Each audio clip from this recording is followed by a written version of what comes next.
मायभूमिः जन्मभूमिः कर्मभूमिः अमुची।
आज 7 रोजी पुणे येथे अपघाती निधन झालं। त्यांचं जाणं खऱ्या अर्थाने आमच्या कुटुंबियांना आम्हाला एवढं दुःख झालेलं आहे। शंतनू हा पुणे येथे MIT कॉलेजमध्ये दुसऱ्या वर्षामध्ये फूड टेक्नॉलॉजीमध्ये शिक्षण घेत होता। अतिशय हुशार चाणक्य असा मुलगा आपल्या सर्वांमधून गेला।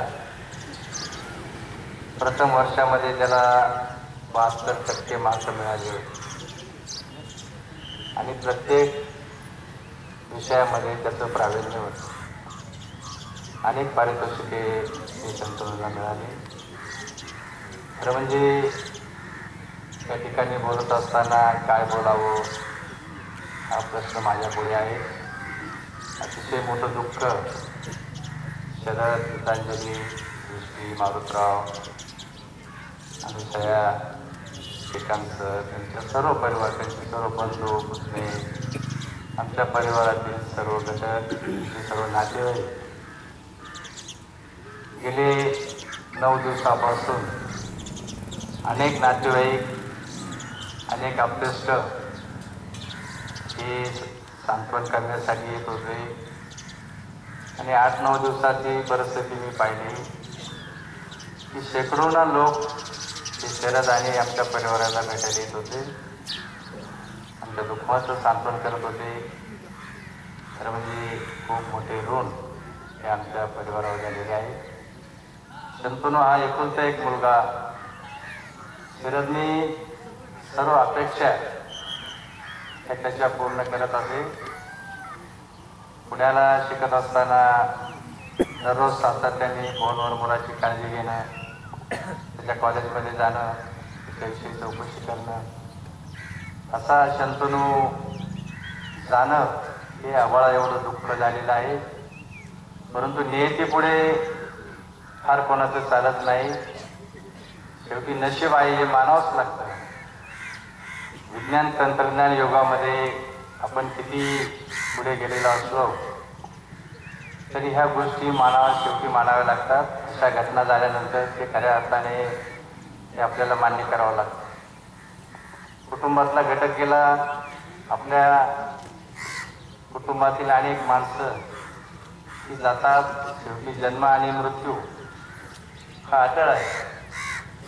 परंतु मृत्यू कधी यावा, कोणी कोणाच्या खांद्यावर जावं, वडिलांनी मुलाच्या खांद्यावर जावं हा खरं म्हणजे नियतीचा नियम आहे। परंतु आजकाल अतिशय विचित्र घटना ह्या घडत आहेत। आपण आपल्या परिवारातील गेलेल्या माणसाचा स्मृतिदिन साजरा करतो, वर्षश्राद्ध करतो, त्याच्या आठवणी त्या ठिकाणी काढतो। ह्या पारंपरिक गोष्टी आहेत।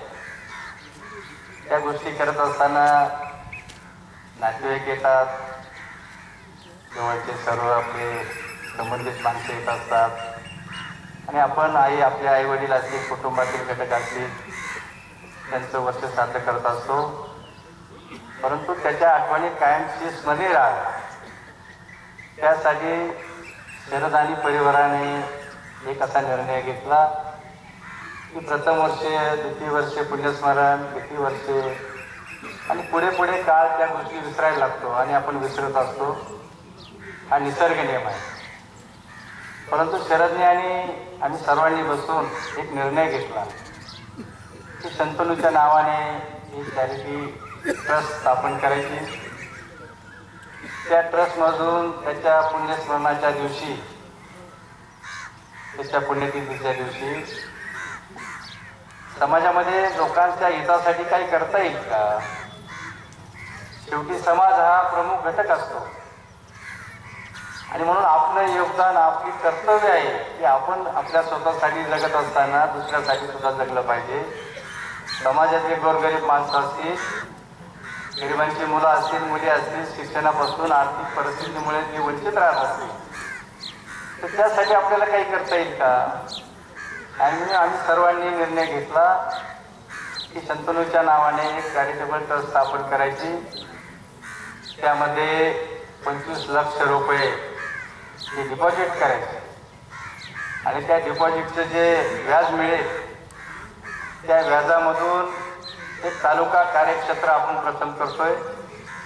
त्यामध्ये समाजातील महिलांचं आरोग्य तपासणी, अनेक वृद्ध माणसं आहे की त्यांना दृष्टी नाही आहे, दिसत नाही आहे, अशांचं नेत्रशिबिर घेऊन त्यांचं ऑपरेशन कसं करता येईल.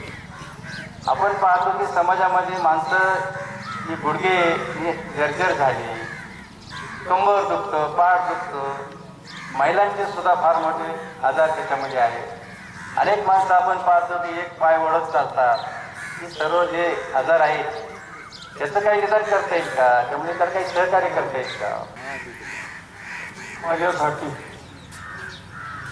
आजचा दिवस माझ्या आलेला संकटाचा दिवस भयंकर ठरला आहे. माझ्या मुलावरचं संकट 8 तारखेला घडलं.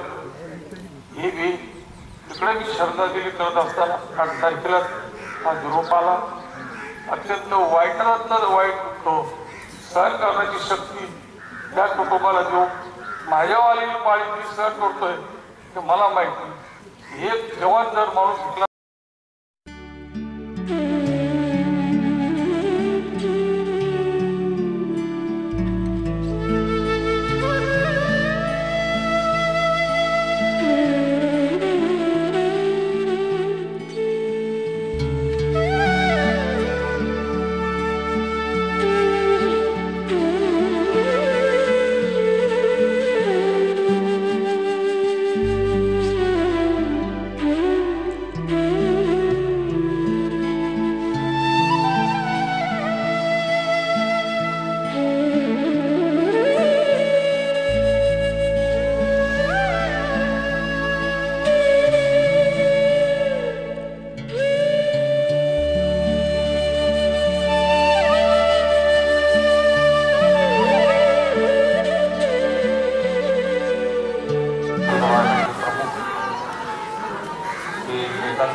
चिरंजीव शंतनू त्याचं 10 दिवसापूर्वी अतिशय दुःखद असं अपघाती निधन झालं.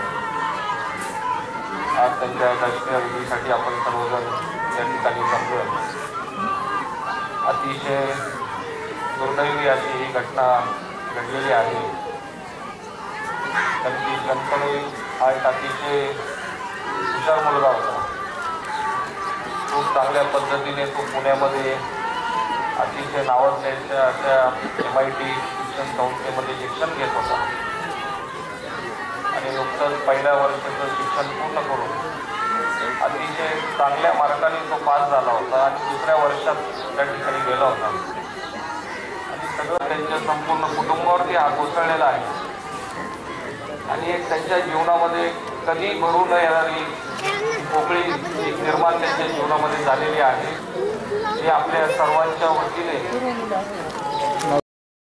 त्याचबरोबर मी संगमनेर तालुक्याचे आमदार बाळासाहेब थोरात साहेबांच्या वतीने, संगमनेर दूध संघाच्या वतीने आमच्या सर्व संचालक मंडळ, आमचे सर्व दूध उत्पादक सभासद, संगमनेर दूध संघाचे आमचे सर्व अधिकारी कर्मचाऱ्यांच्या वतीने मी शंतनूच्या आत्म्यास चिर शांती लावो अशी श्रद्धांजली या ठिकाणी अर्पण करतो. हिंमतच होत नाही, परंतु आज आमचा भावासारखा मित्र आणि मित्रासारखा भाऊ आम्हा सर्वांना सोडून निघून गेलाय. तर इतकं वाईट वाटतंय. ही गोष्ट होऊच शकत नाही. ही गोष्ट झाली म्हणजे आपल्या सर्वांना मान्याशिवाय पर्याय नाही. खरं तर बालवाडीपासून तर आता 12वीपर्यंतचा हा लंगोटी मित्र एकाच बेंचवर बसणं, सोबतच क्लासला जाणं, कायम काका माझ्या घरी पडायला द्यायची, मग आम्ही दोन क्लासला जायचो. 12 वर्षापासूनचा मित्र काही सेकंदात माझ्यापासून बाजूला झालाय. इतकं वाईट वाटतंय की खरं अरे देवाने असा का नाही दिला की अरे तो मित्र 12 वर्षापासून आम्ही सोबत होतो, तो मित्र आज आम्हा सर्वांना सोडून गेलाय. केवळ आपल्या स्वार्थासाठी कदर नसावा मनामध्ये, आपुलकीच्या नात्यामधून स्नेह जपावा मनामध्ये. येणाऱ्याला पाणी द्यावे, मुखात वाणी गोडावी, जाणाऱ्याच्या मनात फिरणी येण्याविषयी ओढावी. असे सुसंस्कार असणारे हे कुटुंब आणि या कुटुंबावर आलेला हा मोठा काळ आणि घात यातून सावरण्यासाठी आपण